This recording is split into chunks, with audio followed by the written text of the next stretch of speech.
വിഖ്യാത കാൻ ചലച്ചിത്രമേളയിൽ വീണ്ടും ഒരു ഇന്ത്യൻ ചിത്രം അഭിമാനമായി മാറിയിരിക്കുകയാണ്.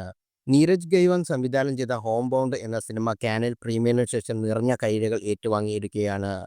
സിനിമ കണ്ട പ്രേക്ഷകരെല്ലാം എഴുന്നേറ്റ് നിന്ന് 9 മിനിറ്റോളമാണ് അണിയറ പ്രവർത്തകരെ അഭിനന്ദിച്ചുകൊണ്ട് നിർത്താതെ കൈയടിച്ചത്.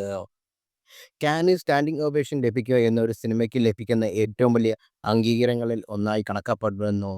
ഹോം ബൗണ്ടിന്റെ സംവിധാനത്തിനൊപ്പം നിർമ്മാതാവ് കരൺ ജോഹറും പ്രധാന കഥാപാത്രങ്ങളെ അവതരിപ്പിച്ച ഇഷാൻ ഖട്ടറിനും ജാൻവി കപൂറും വിശാൽ ജോത്തവയ്ക്കും സിനിമയുടെ പ്രീമിയറിൽ എത്തിയിരുന്നു.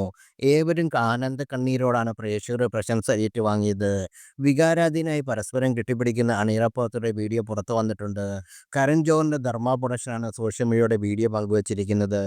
കരൺ ജോഹറിനൊപ്പം അദാർ പൂനിവാല, അപൂർവ മെഹ്ത്ത, സോമൻ മിശ്ര എന്നിവർ ചേർന്നാണ് ഹോം ബൗണ്ട് നിർമ്മിച്ചിരിക്കുന്നത്. ലോക പ്രശസ്ത ഹോളിവുഡ് സംവിധായകൻ മാർട്ടിൻ സ്കോർസെസിയുടെ ചിത്രത്തിന് എക്സിക്യൂട്ടീവ് പ്രൊഡ്യൂസർ